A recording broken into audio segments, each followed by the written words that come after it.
Bismillahirrahmanirrahim. Assalamualaikum warahmatullahi wabarakatuh. Innal hamdalillah nahmaduhu wa nasta'inuhu wa nastaghfiruh wa na'udzu billahi min syururi anfusina wa min sayyiati a'malina. May yahdihillahu fala mudilla lahu wa may yudlil falan tajida lahu waliyyan mursyida. Salatu wassalam ala Rasulillah wa ala alihi wa sahbihi ajmain. Amma ba'du. Pada kesempatan pagi kali ini, izinkan saya menyampaikan materi dengan tema politik dalam Islam. Seperti kita tahu bahwa berpolitik ya itu bagi seorang Muslim ada sebuah keniscayaan. Ya.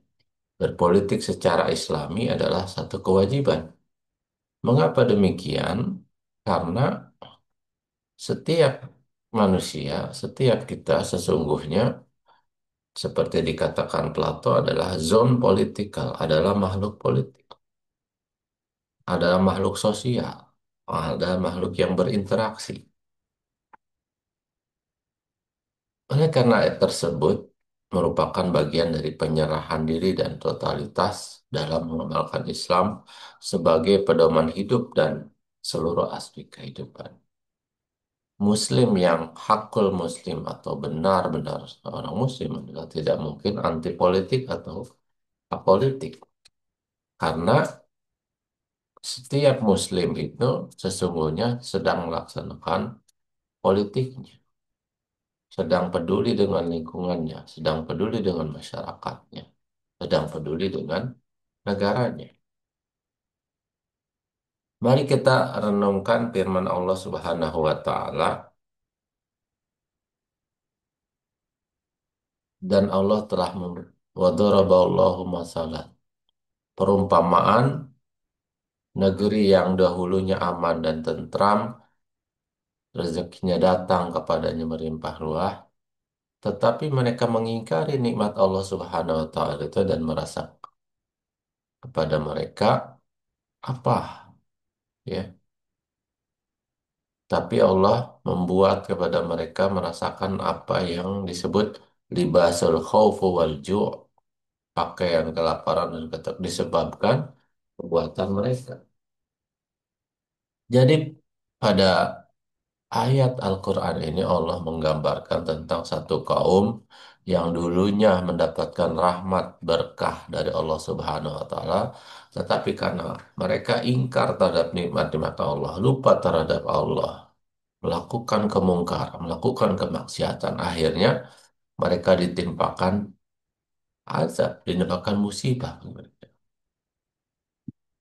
Yaitu di surat Al-Hajj, orang-orang yang kami tegakkan kedudukan mereka di muka bumi, mendirikan sholat, menunaikan zakat, membuat, menyuruh berbuat yang ma'ruf, mencegah dari berbuat yang mungkar. Pada Allah lah kembali segala sesuatu. Inna Allah ya'murukum an tu'addul amanata ala ahliha.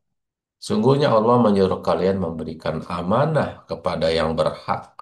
Dan apabila menetapkan hukuman, wa idha hakamtum bainan nas antahkumu bil adl. Kalau Anda menjadi pemimpin atau Anda memiliki kekuasaan untuk menetapkan aturan, menegakkan aturan, maka harus dengan adil. Ya ayyuhalladzina amanu atiullah. Dalam Al-Quran juga disebutkan, wahai orang-orang beriman, taatlah kalian pada Allah, patuh. Yang berikutnya adalah ur rasul, dan taatlah kepada rasul-rasul utusan Allah, wa ulil amri minkum, dan pemimpin di antara kalian. Jadi ketaatan kepada pemimpin itu sesungguhnya digambarkan oleh Al-Quran. Akan tetapi ketaatan pada pemimpin itu selalu didahului oleh ketaatan kepada Allah dan Rasulnya. Maknanya apa? Kalau pemimpin itu menyuruh kepada kemungkaran terhadap Allah dan Rasulnya, maka harus ditaati perintah Allah Subhanahu wa taala dan Rasul terlebih dahulu. Gitu. Jadi Ini adalah perintah yang menggunakan syarat. Ya, syaratnya apa? Kalau pemimpinnya itu taat pada Allah dan Rasul, maka wajib kita mengikuti pemimpin. Hadis Rasulullah SAW menyebutkan, jika amanah hilang, maka fantadhirus sa'ah, maka tunggulah kehancurannya. Bagaimana amanah bisa hilang ya Rasulullah, kata para sahabat. Rasulullah menjawab, apabila satu persoalan diserahkan kepada bukan ahlinya, maka akan datang kehancuran.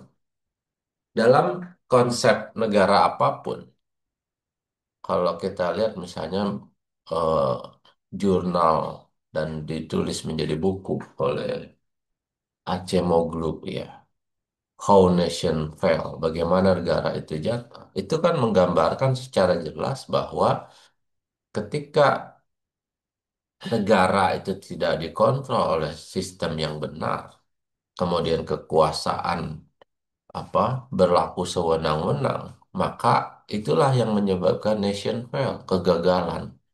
Jadi beliau ini menulis atau membuat riset dan kajian bahwa negara-negara gagal itu, negara-negara yang eh, katakanlah sistemnya atau tidak terjadinya keadilan, ya tidak masyarakatnya eh,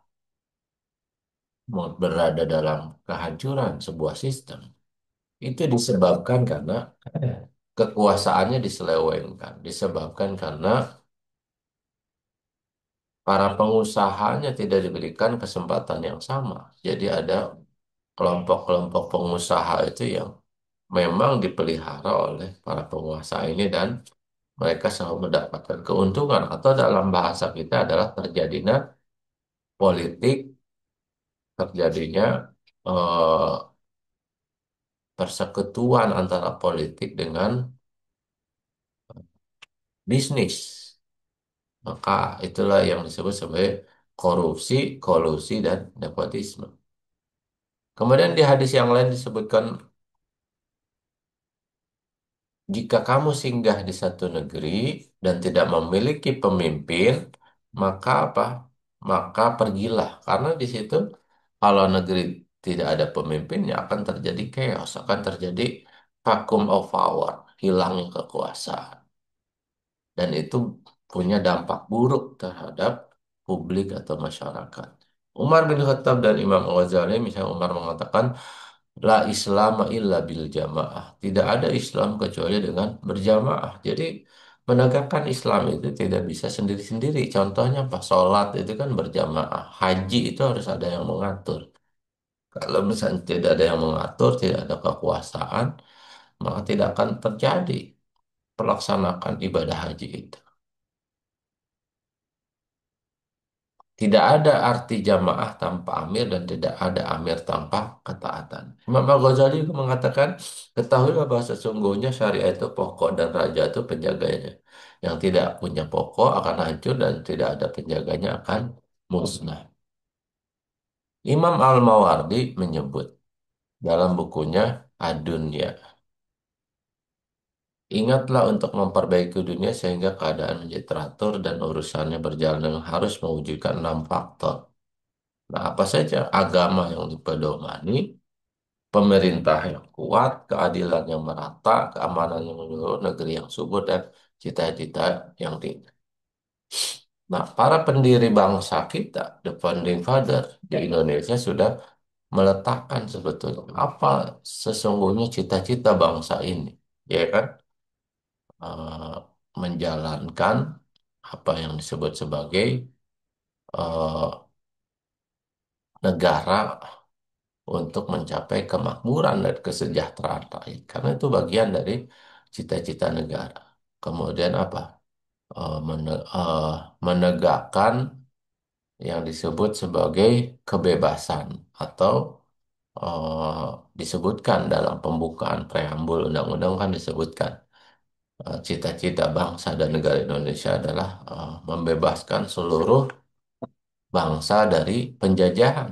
Ya, penjajahan di muka bumi harus dihapuskan karena tidak sesuai dengan peri kemanusiaan dan keadilan. Itu cita-cita yang luhur, ya kan? Baik, kita lanjut. Kebaikan dunia dan kebaikan akhirat sangat bergantung pada agama. Ya. Karena itu harus berakal, berpegang teguh kepada agama. Sebagian ulama mengatakan adab itu ada dua, adab syariah, adab siasah. Adab syariah adalah mendorong taksa kewajiban. Yang dimaksud dengan adab siasah, adab yang tujuan memakmurkan bumi. Jadi tujuan politik dalam Islam itu wasta'marukum fiha, memakmurkan, membawa berkah bagi semua orang, bukan hanya bagi orang per orang, bukan hanya bagi keluarganya, bukan bagi kelompoknya, tapi semua orang. Kedua adab tersebut dapat mendatangkan keadilan yang menambahkan kekuasaan dan memakmurkan negara. Oleh karena itu, orang yang meninggal kewajiban berarti menzalimi diri sendiri, sedang orang memerkosa berarti menzalimi orang lain. Nah, kalau kita lihat definisi politik atau dalam bahasa Arabnya siasah, ada hal yang bersesuai dengan syara yang menurut kebutuhan fundamental tanpa kehadirannya, maka seluruh kehidupan akan kacau. Ya, jadi kalau dalam satu doa kita ingatkan doanya Nabi Ibrahim, wa ja'alna lil muttaqina imama. Jadikanlah orang-orang bertakwa itu sebagai imam, pemimpin. Ya, karena pemimpin yang kalau dia adalah orang bertakwa akan membawa keberkahan, akan membawa ke jalan keselamatan. Sebaliknya, pemimpin yang insaf terhadap Allah, terhadap Rasul, ya, itu akan membawa malapetaka. Akan terjadi penyimpangan-penyimpangan, akan terjadi kolusi, terjadi korupsi dan sebagainya. Sebuah upaya untuk menangani masalah rakyat dengan seperangkat undang-undang dalam rangka mewujudkan kesejahteraan manusia dengan penuh keadilan. Itu menurut Imam Hasan Al-Banna. Nah, kalau kita lihat prinsip-prinsip umum, ada kekuasaan, otoritas sultaniyah, hakikatnya adalah milik Allah, seperti digambarkan dalam surat Al-Baqarah. Itu disebutkan bahwa eh, makna khalifah ini ja'ilun fil ardi khalifah. Itu makna khalifah adalah menjadikan bahwa manusia itu sebagai pengganti atau sebagai pengatur di selain Allah di muka bumi yang menegakkan aturan Allah Subhanahu wa Ta'ala. Keteladanan Nabi Muhammad itu harus menjadi acuan karena Nabi Muhammad itu sebagai selain menjadi seorang imam, imam Masjidil Haram, beliau juga ada pemimpin politik, pemimpin kenegaraan, ya, komandan perang, dan seterusnya. Itu dicontohkan oleh Rasulullah SAW.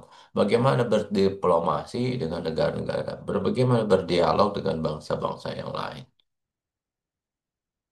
Keadilan menurut Ibnu Taimiyah adalah sistem dari segala sesuatu. Ya, maka para penerus Nabi Muhammad yang disebut Khulafaur Rasyidin, maka dia membuat sistem, membuat aturan, menegakkan sistem, mengatur, gitu ya. Umar bin Khattab mengatakan tidak ada Islam jamaah, tidak arti jamaah kapan dan tidak amil tanpa ketaatan.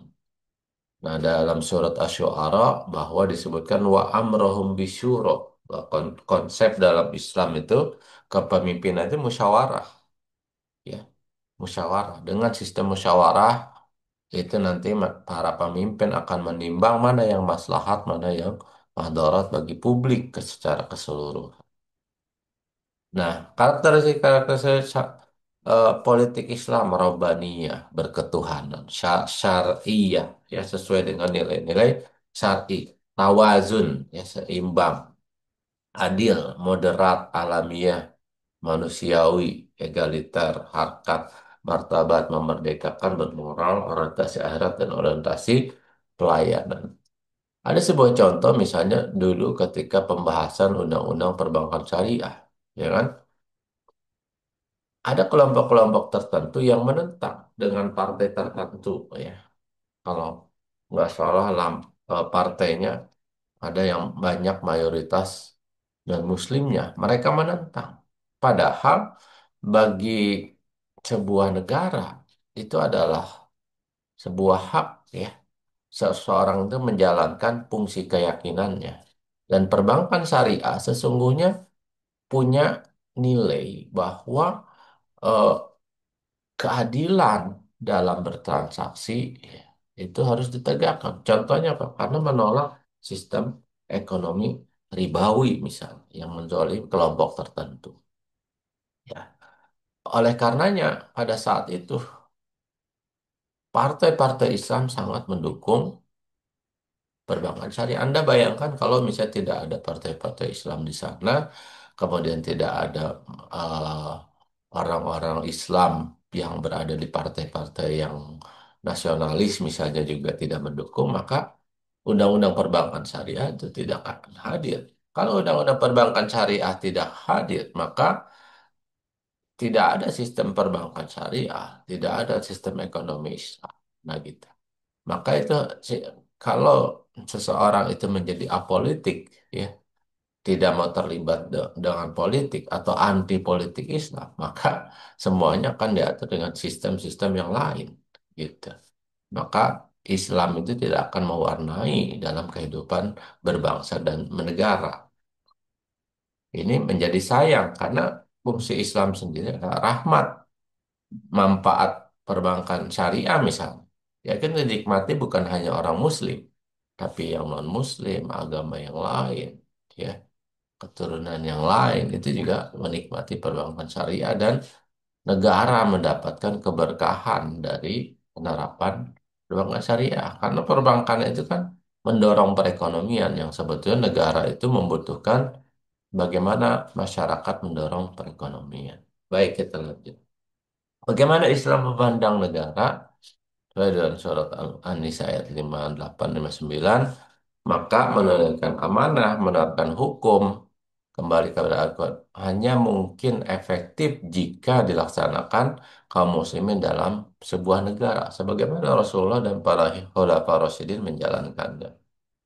Terdapat sejumlah kewajiban yang sifat kenegaraan yang itu tidak bisa diwadahi kecuali dalam negara, misalnya jinayat, ya, aturan apa aturan kriminalitas, hudud, zakat, prinsip syura dan kewajiban jihad, agresi dan kebebasan dan lain sebagainya.